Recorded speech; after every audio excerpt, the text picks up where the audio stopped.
Cartoons के episodes के start तो बहुत अच्छे होते हैं, लेकिन आपने इनके एंडिंग्स को इमेजिन में नहीं किया होगा। अगर आप इस मंथ में पैदा हुए हो तो आपके लिए मेरे पास एक बुरी खबर है, पर वो मंथ कौन सा है और ये कौन सा फ्रूट है जिसे बस आप सूंघ के अपनी भूख मिटा सकते हो, उसे खाने की जरूरत ही नहीं है कि ये कौन सा फ्रूट है। भाई वीडियो को एंड तक देखना क्योंकि ये गजब फैक्ट से भरा हुआ है। और अभी तक चैनल को सब्सक्राइब नहीं किया तो सब्सक्राइब करके बेल आइकन जरूर दबा देना। नंबर 15, क्या आपको पता है दुनिया का हर एक गोल्ड का टुकड़ा जो जमीन से निकाला गया था आज भी वो कहीं ना कहीं एग्जिस्ट करता है। ये सच है। गोल्ड एक ऐसा मेटल है जिसे ना कभी भी जंग लगता है और ना ही उसकी चमक कभी धुंधली पड़ती है। इसकी चमक ऐसी होती है जैसे ये कल ही बनाया गया हो। गोल्ड के एटम्स इतने स्टेबल होते हैं कि वो हवा, पानी, एसिड, इनसे इसको कोई फर्क नहीं पड़ता। साइंस कहता है कि जितना भी गोल्ड अब तक अर्थ से निकाला गया है उसका ऑलमोस्ट हर एटम अभी भी दुनिया में कहीं ना कहीं मौजूद है, चाहे किसी के रिंग में, बैंक लॉकर में या ओल्ड फोन के मदरबोर्ड में। नंबर 14, सिर्फ 5 में से 1 लोग अपने टोज को अलग अलग हिला सकते हैं। साइंस की माने तो हमारे टो मसल्स एक दूसरे से इंटरकनेक्टेड होता है और ब्रेन उन पे अलग अलग कंट्रोल रखना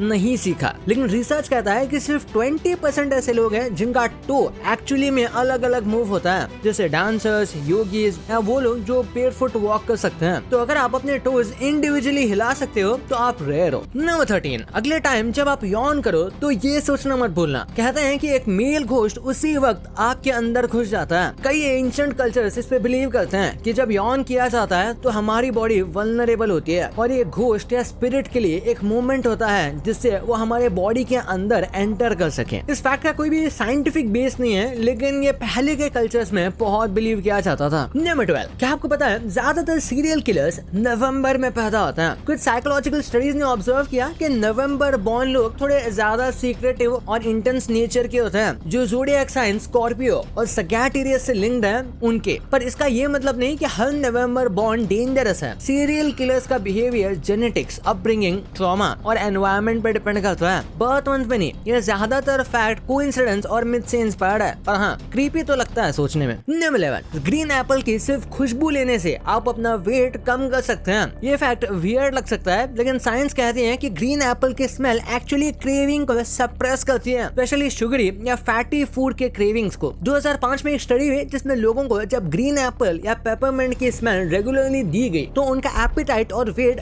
दोनों कंट्रोल में आ गए। नंबर 10, एक ABC बुक है जिसमें दिखाया गया है कि कैसे बच्चे अल्फाबेटिकली डाई करते हैं। एडवर्ड गोरे द गैस्ट्रिलम टाइनीज, ये एक डार्क ह्यूमर से भरा चिल्ड्रंस बुक है जिसमें A to Z तक 26 बच्चों की अनयूजुअल डेथ्स दिखाई गई हैं, जैसे A for Amy who fell down the stage. इसका आर्ट स्टाइल इनोसेंट लगता है लेकिन कंटेंट बहुत डिस्टर्बिंग है। बुक का मकसद द क्लासिक नर्सरी राइम्स के चीयरफुल टोन को डार्क सटायर में बदलना है। गोरे का काम क्रीपी और आर्टिस्टिक दोनों माना जाता है। मतलब ये टिपिकल ABC बुक नहीं है, ये नाइट में इसका अल्फाबेट है। नंबर 9, क्या कभी आपने सोचा है कि इस दुनिया में चीजें लिमिटेड है लेकिन नंबर्स इन्फिनिट? इसका मतलब है चीजें गिन कर खत्म हो सकती हैं पर उन्हें गिन के एक्सप्रेस करने वाले नंबर्स कभी नहीं। मैथ्स में इसे इन्फिनिट कहते हैं और ये लॉजिक बताता है कि नंबर्स दुनिया से नहीं हमारे दिमाग से आते हैं। नंबर 8, ये फैक्ट आपको अजीब लग सकता है लेकिन ये सच है। कई स्टडीज जैसे FBI प्रोफाइलिंग रिसर्च कहती है कि एवरेज ह्यूमन अपनी लाइफ में 16 से ज्यादा मर्डर से मिलता है बिना जाने। सीरियल किलर्स यूजुअली नॉर्मल दिखते हैं तो मॉल, मेट्रो या किसी रैंडम बस में हो सकता है आपके आसपास कभी भी कोई डेंजरस आदमी हो। तो हमेशा याद रखना, डोंट जज a book by its cover. Number 7, आप जब तक ये फैक्ट सुन रहे हैं तब तक मैकडॉनल्ड के आउटलेट से 300 बर्गर्स जा चुके हैं। नहीं समझे? ग्लोबली मैकडॉनल्ड्स हर सेकंड 75 बर्गर्स बेचता है, मतलब हर मिनट 4500 और हर घंटे 2,70,000। मैकडॉनल्ड्स के पास दुनिया भर में 100 से भी ज्यादा कंट्रीज में 40,000 से भी ज्यादा आउटलेट्स हैं। वाह। नंबर 6, जब हम सपना देख रहे होते हैं तो हमारा दिमाग एक अमेजिंग ट्रिक करता है। उस समय हमारी बॉडी टेम्पोरेरीली पैरालाइज्ड हो जाती है और इस प्रोसेस को कहते हैं रेम अटोनिया। ये एक नेचुरल प्रोसेस है जो हमें इसलिए होता है ताकि हम अपने सपनों के एक्शंस को रियल लाइफ में ना रिपीट कर दें। जरा सोचो, अगर आप अपने सपने में भाग रहे हो या किसी से लड़ रहे हो और वो रियल में हो जाए तो क्या होगा? इसी वजह से ब्रेन बॉडी को सुला देता है, लेकिन कभी भी यही पैरालिसिस जगते वक्त भी हो जाता है, जिसे स्लीप पैरालिसिस कहते हैं और ये काफी डरावना एक्सपीरियंस है एक्चुअली। नंबर 5, एक बार लंदन का आइकॉनिक बिग बेन क्लॉक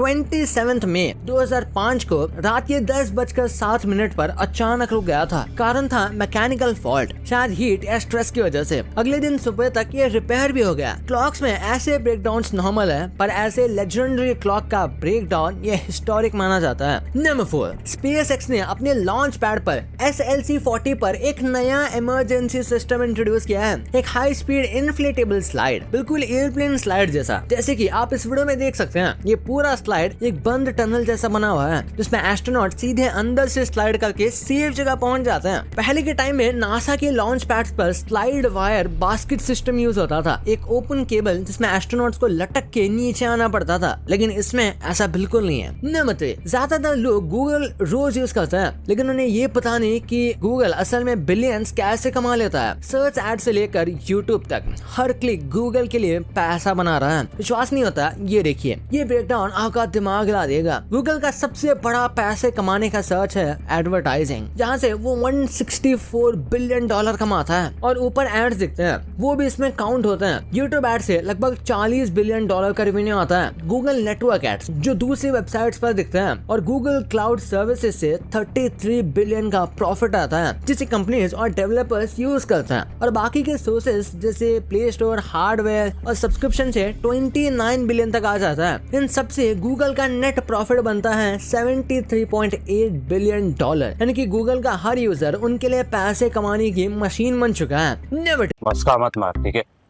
क्या चाहिए बोल। इवेंट का ना टिकट दिला दे। लेकिन पोकेमॉन गो फेस्ट ग्लोबल 23.8 बिलियन, यानी कि गूगल का हर यूजर उनके लिए पैसे कमाने की मशीन बन चुका है। नंबर 2, हमारे बचपन का सबसे आइकॉनिक कार्टून, चाहे बेंटन हो या Oggy and the cockroaches, Doraemon हो या शिनचैन, उनकी यादें आज भी हमारे दिल में जिंदा है, लेकिन उनके आखिरी एपिसोड्स काफी लोगों को याद नहीं। तो चलिए जानते हैं। 5th पे है बेन 10। बेन 10 के फाइनल एपिसोड में मल्टीवर्स के सारे बेन इकट्ठा होते हैं एक पावरफुल विलन से लड़ने के लिए, और ट्विस्ट ये होता है कि विलन खुद बेन 10 का इविल वर्जन होता है। 4 पे है ऑगी के लास्ट एपिसोड में कॉकरोचेस जैक को इतना तंग करते हैं कि उसे लगता है कि वॉर हो गई है, लेकिन एंड में ये सिर्फ एक प्रैंक निकल जाता है और जैक तीनों कॉकरोचेस को सजा देता है। 3 पे है निंजा हथौड़ी का लास्ट एपिसोड। ये एपिसोड सबसे अलग था। पूरे एपिसोड्स में हथौड़ी दिखाई नहीं देता और विलन केमुजो, केनिची और युमिको के बीच मिसअंडरस्टैंडिंग क्रिएट करने की कोशिश करता है, लेकिन हर बार की तरह फेल हो जाता है। 2nd पे है डोरेमोन। डोरेमोन का कोई ऑफिशियल एंडिंग एपिसोड तो नहीं बताया गया, लेकिन एक इमोशनल फैन मेड एंडिंग के मुताबिक डोरेमोन की बैटरी डेड हो जाती है और नोबिता बड़ा होकर साइंटिस्ट बनता है और डोरेमोन को ठीक करता है। और 1st पे जो है वो है शिनचैन। शिनचैन का सो कॉल्ड ट्रैजिक एंड, जिसमें कहा गया है कि शिनचैन और हिमावारी की डेथ हो गई है। पूरा शो उनकी माँ की डायरी पे बेस्ड था, पर ये सिर्फ रूमर निकला। शिनचैन का कोई ऑफिशियल एंडिंग अभी तक आया ही नहीं। क्रिएटर्स के मुताबिक जब तक उनकी टीम और उनका वॉइस ओवर आर्टिस्ट एक्टिव है, तब तक शो चलता रहेगा। नंबर 1, जैसे कि आपको सबको पता है कि सौरभ की जल्द ही शादी होने वाली है, लेकिन किससे होने वाली है ये किसी को नहीं पता। यूट्यूब पे कई सारे वीडियोस है, कई सारे स्पेकुलेशंस लगा चुके हैं कि आखिर सौरभ जोशी की वाइफ आखिर कौन है। तो चलिए जानते हैं। सबसे पहले बात करते हैं पीरू की। इस लड़की को काफी लोग सौरभ जोशी की होने वाली वाइफ बता रहे हैं, जो उनके साथ वीडियो सॉन्ग में फीचर हो चुकी है, लेकिन सौरभ के मुताबिक उनकी होने वाली वाइफ अभी तक उनकी वीडियो में नहीं आई, यानी वो लड़की पीरू तो है ही नहीं। नेक्स्ट आती है श्वेता जोशी। दोस्तों ये वो लड़की नहीं हो सकती, क्योंकि श्वेता उनकी एक कजन है और ये बात उन्होंने खुद ही लाइव आकर बताई थी। नेक्स्ट बात आती है जिया शर्मा की। लोगों ने इन्हें सौरभ जोशी की फ्यूचर वाइफ बना दिया, लेकिन जिया शर्मा ने खुद ही अपने इंस्टाग्राम में इस बात को डिनाई कर दिया। लेकिन हाल ही में वायरल हो रहे मास्क वाली वीडियो पे सबसे ज्यादा शक जा रहा है, क्योंकि सौरभ ने एक व्लॉग में कहा था कि मैंने और मेरी वाइफ ने मास्क लगा के रखा है। अब इनका